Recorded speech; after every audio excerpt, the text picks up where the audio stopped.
He saved his niece's life, but lost her in the process. Now, a hidden tragedy from his past is pushing her to question everything about their future together.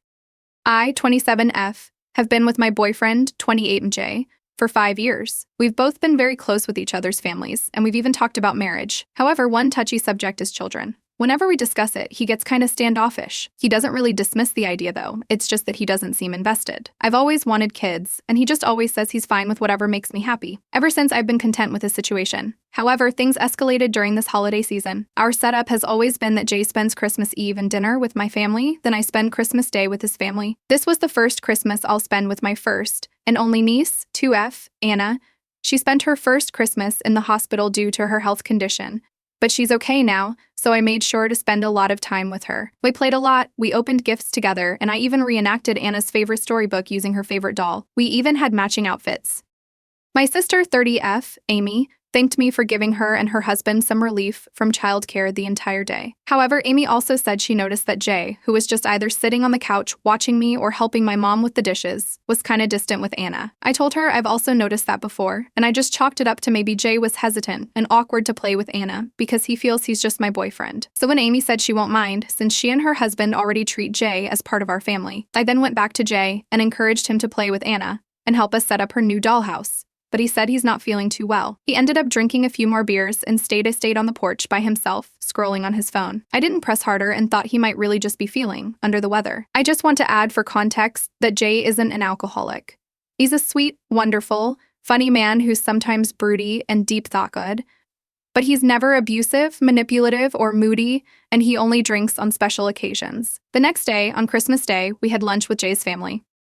Afterward, I volunteered for cleanup to help Jay's mom, 62F, Mary, and brother, 31M, John. Jay's family was the best any significant other could ever ask for.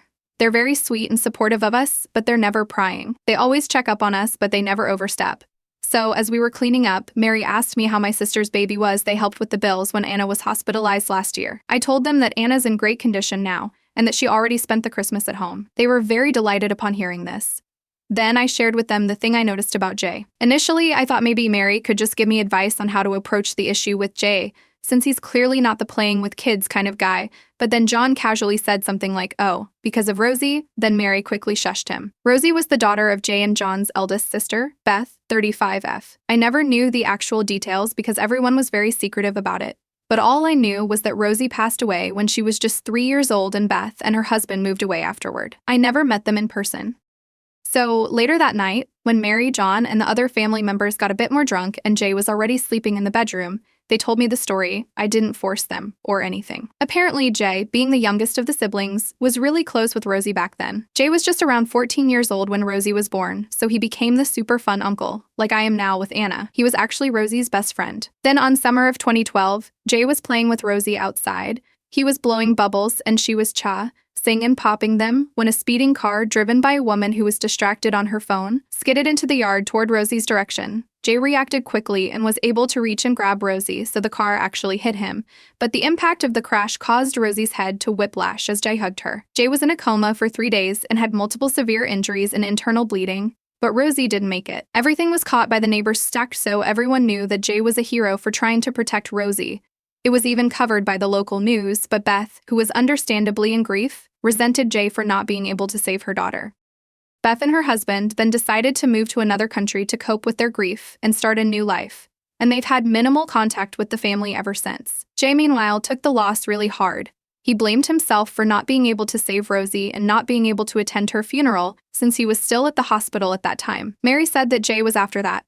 He never went near kids, and he became a lot colder, quieter, more reserved, and antisocial. He also had anger issues, but it thankfully went away. I haven't had any issues with this. We also live in an area where people don't believe in therapy, so Jay never received professional help. After learning all of this, I bawled my eyes out because I never knew Jay was carrying such a heavy burden. The whole incident became a taboo family secret that no one mentions in fear of Jay breaking down or doing something he might regret. Although to be fair, he's never had violent or self-harm tendencies ever since. So this was just a precaution. They also never told me before because they assumed Jay would be the one to tell me. But I told them that he never did and that I never really asked him. I then thanked everyone for letting me in on this, and I told them that I'd talk to Jay about it when the time is right. They tooted, and they said I could just ring them up if I need help or support in any way. For now, I just want Jay to enjoy the holidays and his remaining vacation days from work. Now, I don't really know how to start with him. I know seeking professional help to process all the trauma and grief, even if it's been over a decade ago, would be the top priority, but I don't know how to bring it up to him. I don't even know when is the right time to bring it up. I just want him to know that I love him no matter what, and that I'll support him in every step toward his healing, especially if we're to form a family of our own. From what I gathered from Jay's family, Beth never really voiced out that she blamed Jay for Rosie's passing. However, she became cold toward him to the point of almost ignoring him during gatherings before they moved. Of course, everyone knew what it was all about. Yeah, this was what I was leaning toward as well. I just hope it happens sooner so his pain and sadness don't consume him any more than they already have. Update 1. I noticed that he's always distant with kids, including my niece, Anna. During Christmas, Jay's family revealed that it was because of an incident over a decade ago. Turns out, Jay was really close with his toddler niece, Rosie. One day, when they were playing outside, they were hit by a distracted driver. Jay tried to save Rosie. He sustained severe injuries, but Rosie still didn't make it. Beth, Rosie's mom and Jay's sister, acted cold toward Jay after this. Then she and her husband moved to another country after a few months. From then on, Jay's personality changed, becoming cold and antisocial, and he never received professional help. All of this has become Jay's family's dirty secret. Since learning about Rosie and posting here on Reddit, I've been so conflicted about what to do. A lot of you had opposing opinions, and all of them had merit, but knowing Jay and how he'd most likely react, I chose to keep it a secret until I find the perfect time. So what I didn't anticipate was that the perfect time would come in the form of a pregnancy scare. Back in January, I had a false positive. Everything happened so quickly within a day. I had a roller coaster of emotions, but bottom line was that I'm not pregnant after all. When Jay got back home that night, I knew I had to tell him everything. I told him I had a pregnancy scare, but he has nothing to worry about since it ended up being negative. So at that moment, I saw all the blood drain from his face, and he became so pale that I was worried he was going to faint. I was holding his hand, and he became so sweaty and cold and shaky. He rushed to our refrigerator to get some water, and it was obvious he was spiraling really hard. So that was when I told him I knew about Rosie. I came clean because I knew that was what he was panicking about. I assured him that I'm by his side, and he could react however he wanted to. I repeatedly apologized for disrespecting his trust and lying to him for weeks. I also asked him to please not be mad at his family because they meant well when they told me. Throughout all of it, I couldn't really read Jay's expressions. I wasn't sure if he was about to scream out of anger or burst into tears. I told him that we don't have to talk about it any further if he doesn't want to, but I'd be willing to listen and support him whenever he's ready. His only response that time was him asking me if I wanted to break up with him, which confused me. I told him of course not. Then we hugged. Then he said he needs some time to process everything before we discuss it, which I respected. For the rest of the week, we tried to interact like nothing happened. But everything was awkward since there's this huge thing hanging between us. The following weekend, which was 8 days after, we finally sat down and talked about everything. He started by apologizing for not telling me sooner, but he revealed that his last girlfriend dumped him after he told her about Rosie. He said he was so relieved after I reassured him that I wouldn't do that. He then told me that it was something that's been weighing him ever since, and he's confirmed that he never sought or received professional help. However, he said he's very much open to doing that, but he didn't think he's ready yet. He also said he's afraid to go down that path because it might release some inner demons and drag me down with him. Another thing Jay told me was that ever since Rosie was born, he felt an instant and deep connection and a sense of responsibility for her, even when he was just a teenager that time. He said that having Rosie in his life made him realize how much he wanted to be a father when he's older. However, since the incident, he's afraid of messing things up again, so he never really considered having kids from then on despite really wanting to do so. I then reassured him that we're on the same page on this. Although I also want to have kids with him in the future, I don't want to force it on him when he's not yet ready. He also said that whenever he sees me with Anna, my niece, he gets kinda jealous because he wants to join us every time. However, he constantly reminds himself to keep his distance just to be safe. I told him he doesn't have to worry about that, and that he's more than welcome to join us if he wants to. I also told him that my sister and the rest of my family actually considers him a part of our family, just to reassure him more. Jay tried to lighten the mood by joking and saying now that I know everything about him and still didn't break up with him, I could finally expect a proposal anytime soon. We both had a good laugh, but we agreed to wait for his recovery first before getting engaged or discussing our future family. During our discussion, Jay also had another heartbreaking revelation. He said that during the height of the pandemic, Beth's husband, Brian, reached out to him. Brian said that Beth had COVID and was confined in a hospital, and that he was already running low on funds due to bills and unemployment. So he also said that Beth had been almost catatonic since Rosie's passing. She had been resistant to any outside and professional help, but she was institutionalized for about a year after a self-harming incident. For the past decade, she'd been cold, distant, and withdrawn from society. Apparently, the rest of Jay's family also knew about all this, but again, they just swept it under the rug. To be fair, they had been helping Brian by sending financial aid to support Beth, but their version of the story was that Beth had just gone low contact since they moved. Also, to be very clear, Jay said that Beth never blamed him for what happened to Rosie. although he initially felt that way when he was younger. But it was more of their parents interpreting and spinning things a certain way to avoid tarnishing their family's reputation. But when Brian reached out to him directly years ago, he started to understand better. However, he still hasn't processed everything, and he still partly blames himself for the whole thing. For now, what we're exploring is couples therapy, so we can discuss our mutual issues in a safe and pressure-free space, and hopefully kind of ease him into the world of therapy. We've already found the perfect therapist to help us, and we've now had 6 sessions with her. From what I can tell, Jay seems a lot happier and less burdened. We've also had homeworks from our sessions, and Jay was even the one reminding me to do them. Right now, I'm just hoping that he becomes ready enough to open up about Rosie so he can heal and recover from his trauma. Not for me, but for his mental and emotional well-being. No rush though, all in his own time. Also, Jay has no social media, but I showed him the original Reddit post I made. So he spent like 3 hours reading through all the comments. It was the first time I saw him get teary-eyed because he never expected so many people giving him support and saying kind words to him. He was extremely overwhelmed by everyone's kindness, so we're both grateful to all of you for that. We also saw some TikTok and YouTube versions of the story, and you bet Jay browsed through all of them. He is still baffled why the TikTok versions of Minecraft are cooking videos in the background. But I just told him it's a trend, haha.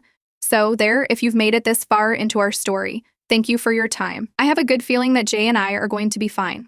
We still have a lot of challenges ahead of us, but here's to hoping for the best. Eat it. So Jay and I now kind of share this account. He might reply directly from time to time. This is his first time on Reddit, so please be kind to him. I had to explain to him what op and a lot of the other lingo mean, haha. Yeah, but we're both reading everything. Again, thank you for being kind. Oop, thank you for your kind words. As for Jay, I can see that he's already making some progress, even though it's more like baby steps. Nonetheless, it is still progress. As for Beth, I can't even begin to imagine what she's going through. I just pray that she finally finds some peace eventually. Oh, yeah, he's starting to open up more about his internal struggles and burdens, but he hasn't touched on the subject of Rosie yet. The least I can do for him is to let him know I'm here for him. Thank you for your kind words. Oop, she did 1 year jail time, 5 years probation, not sure how much was really served. Oop replying to a deleted comment about Jay's family.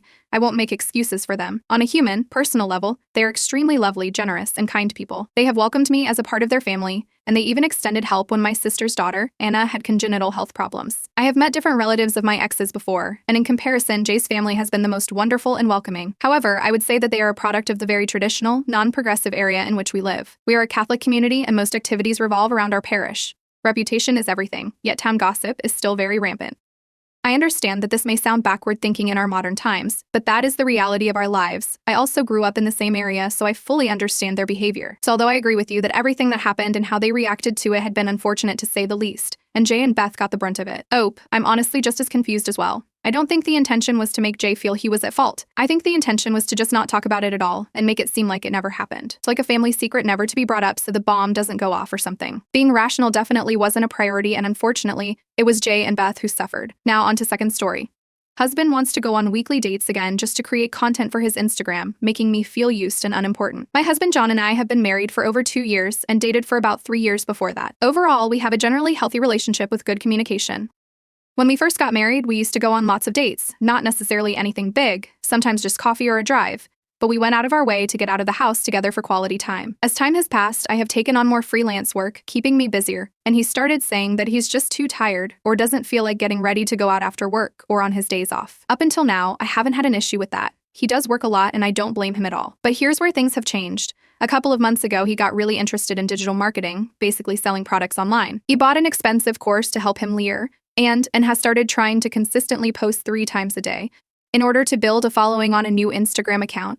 So he's really putting a lot of work into this. I'm not holding my breath that it will work out for several reasons that I won't get into here, unless you want them, but I've never discouraged him from doing it. When he gets stressed, I encourage him. I tell him often that I'm proud of all his hard work, I am, etc. I only mention that to say that I'm not against him trying this out and haven't put him down for it ever. But this is why I've gotten a little sad. Last week, we went on a cute date after he got off work on Saturday, and I loved it. We laughed and talked and generally had a great time like those first dates after getting married. So while we were on the date, I had an idea for a cute reel that took maybe 5 minutes to record, and then I put my phone away for the rest of the time. When we got home, I created and posted the reel, adding him as a collaborator with his new digital marketing Instagram account. At his request, I guess he's gotten advice to post real-life things, not just videos trying to sell. No biggie. I didn't mind. Well, since I already have a following, small, but bigger than his, that reel did better than any of the other ones on his account. Great, we both thought. But now he's asked to go on a small date every Saturday. At first I was so happy. I'd love to get back to our regular dates, but then he said it would be so that we could get content for his page. He asked if I could be a collaborator on all or most of the posts, but if he could post them himself so he gets the credit for the engagement. I guess all the views / likes / etc. actually bump his page analytics since I was the one who created the post. I'm feeling hurt because for over a year, he hasn't shown much interest in taking me out. Now all of a sudden, because he needs content and saw how I could help his view count go up, he wanna go, oh, end dates though. I guess I'm just feeling used and like I'm not any kind of a priority. I feel like the dates won't even count as actual dates because he's not asking to go out to spend time with me. I do want to reiterate that I'm not opposed to him doing this side job, and I'm not even opposed to helping him or collaborating on posts, though I'd prefer not to do it every week. I'm actually really happy, whether or not it works out as a moneymaker, that he's just putting a lot of effort into something that excites him. I haven't seen him this into anything maybe ever. I'm asking for advice because I don't know if I should bring this up to him or not, and if I do, what should I say? The last thing I want to do is make him feel bad or discourage him in his new endeavor. Should I just be grateful to be going on dates again? Am I being selfish? Thanks for any and all advice, and sorry if this is very long. If this could be posted to sub, I'm open to suggestions. I couldn't post a relationship advice because it has a yes or no question LL. Edit, because so many people are getting hung up the double standard of me making content on the date, but not wanting him to. I just want to clarify that I'm not a content creator by any means. I asked if he'd want to do this real, and he said yes. And it's not a regular thing as I don't post much. To me, the difference here is that the whole point of these dates moving forward will be to get content. And for him, it will be work, where for me, it was just a fun thing for us. Maybe this doesn't make a difference, but that's just how I see it in my head. Update 1. Many of the comments said that the best thing to do was probably just take the win and find the good in my situation. But if it's really bothering me, to bring it up to John. I honestly didn't want to, but I didn't want to be upset on every date either, so I decided to give it a trial run and see how I felt after. I waited 2 weeks to make a decision, and chose to go ahead and mention it to him. For those of you who think I'm some dramatic witch whose husband could never do enough to make her happy, I told him I was sure how I felt wasn't how he intended to come across, but then explained what I had been thinking. Sure enough, as many of you said, he was just killing 2 birds with 1 stone. I told him I was totally fine creating content on our dates, but I just didn't want to feel like that was why we were on a date. He said that he understood and would be careful about it, and that if I was bothered or wanted to have a no-content date, to just let him know. So, that's the good part. The next part was a little tougher. For the advice of a couple of you with either digital marketing or LIM experience, I had the tough pyramid scheme talk. I told him before, during, and after this conversation that no matter what he chooses to do, I will support him and help him, but I also explained to him a few things. How the marketing was misleading, how most people lose money instead of making it, how they will try to keep trying to get him to spend more money to make it work, etc. I also suggested that he track his hours of learning, content creating, and posting, so that even if he does start making sales, he can decide if the time is worth the payout. I probably mentioned other things as well, but I don't remember what if so. I have always been very anti-MLM and like to think I know a lot about it, so I just tried to give him all the basic info in a kind way. After all that, I told him if he wanted to keep trying, I was for it as long as he doesn't invest any more money before he makes some. I also told him how I was so proud of all the work he put into his side hustle so far, and how I love that he was excited about it, how he's been getting up early to work out because of it. He will record parts of his runs / stretches / etc., but actually does a full workout or run, and I love how it's energized him. Understandably, he was a little sad and quiet, but he understood everything and wasn't mad at all.